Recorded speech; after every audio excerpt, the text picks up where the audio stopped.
Hi guys, it's Chris with City or Homestead and time for supper.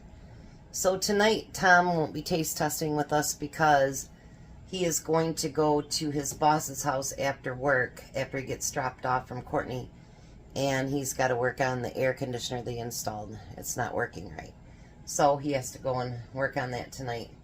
So he's like, he doesn't know what time he'll be home. So anyways, what I've been trying to do this week is pick super easy meals to make that are from your pantry. Now I have canned potatoes that I've bought from the store. I've got canned potatoes that I've canned up myself. I have green beans that are in cans. I have green beans that I've canned myself. All those things. And who knows that maybe you can have a really good meal made just from those things. And actually I know when I was taking Jack to the food bank, he would get a lot of those canned potatoes and, you know, vegetables and stuff like that. So for those of you that have went to the food bank, you might actually have this stuff on your shelf and can make it quite easily. Now it asks for 2 cans of diced potatoes. All I have is sliced. I don't have any diced. And the dices that I have in my home canned are bigger dices, and I didn't want to use that. So we're just going to use slices. We're going to make use of what we have, and that's how we're going to do it. So now the first thing it says is 2 cans. I have 3. So we're going to use those. Now it also asks for 2 cans of green beans. But you guys know I love green beans, so we're good with that. Now it doesn't say anything about spices, nothing. But we're not going to do that because, you know, potatoes need spice. They really do, because if you don't put spice in them, they're kind of bland. They're not. My battery just died. So I'm going to put salt and pepper on it. We don't need a whole lot of salt anyway because we're going to use a soup. And then I'm going to use a little bit of garlic powder.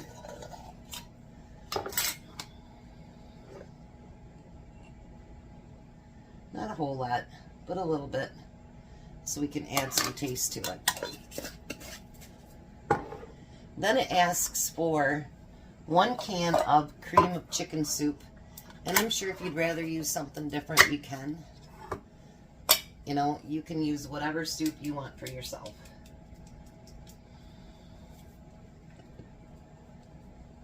Wow, that came out great. Then it calls for a pound of cheese, which I don't know about all that, but anyway. Hopefully that container will hold all of it. And I'm going to put some in it.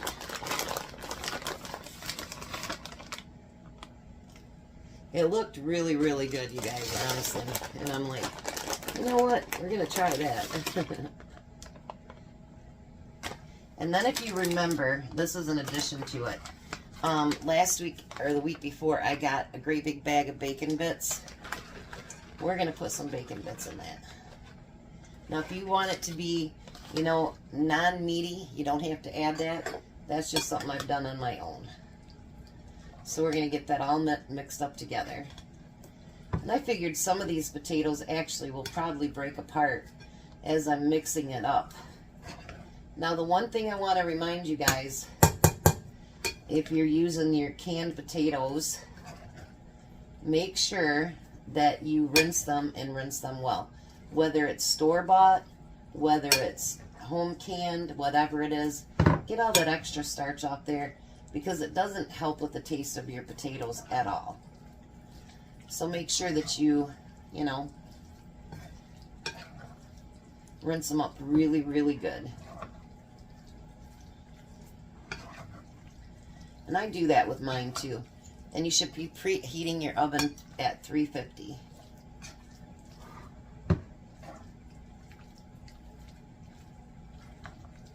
I know he's supposed to be getting a hold of another lady. She wants him to put in a furnace, I think it is, before winter. So he might have a side job to do. We haven't had a side job in like a year, so it's been a bit.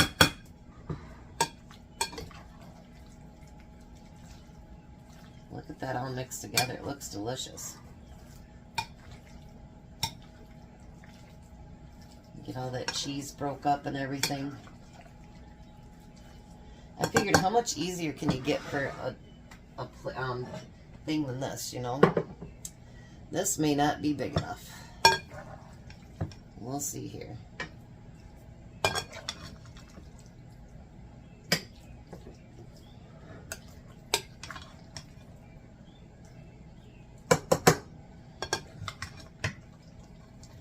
If not, we'll have to get a bigger pan, huh?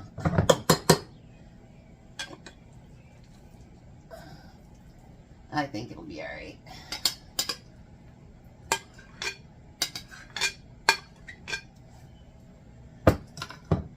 We're going to get that spread out.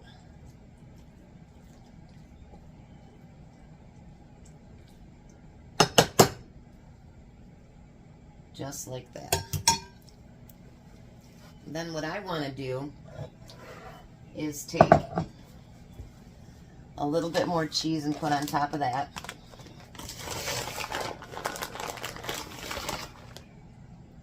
Not a whole lot because you got cheese on the inside. And then I want to add just a little bit more bacon bits across the top. Now remember, the meat, you could add any kind of meat to it if you wanted to, and you don't have to. It's not got a meat on the recipe. Then we're going to put that on with aluminum foil, and we're going to put it in the oven for 20 minutes.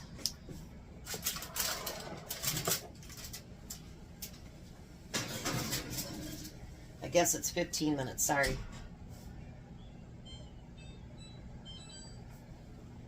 We're going to make it for 15 minutes in the oven.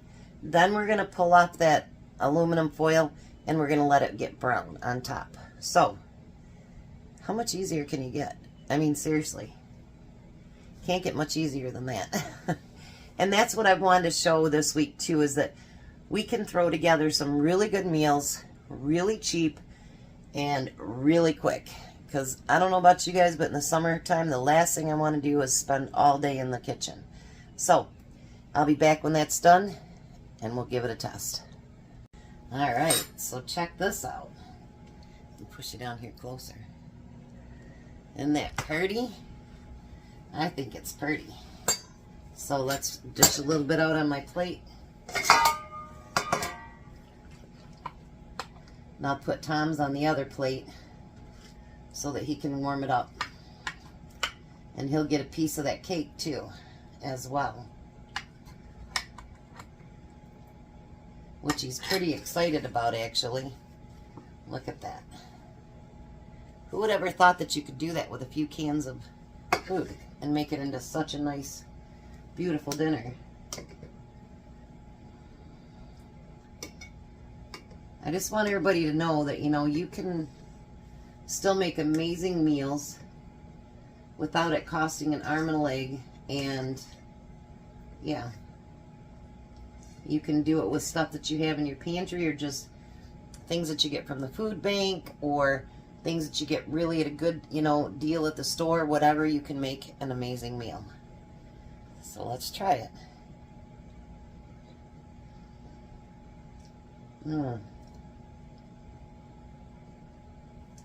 That's actually really good.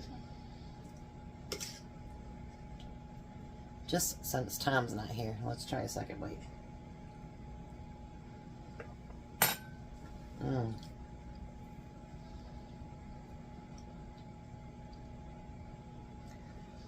Definitely salt and pepper it like I did. The garlic powder you can taste in there. And that bacon really does add a little bit of bite to it too. So, unfortunately you won't get to see Tom take a bite. So, I'm going to eat dinner, get this video posted. You guys have a blessed night, be a blessing, and have a great night.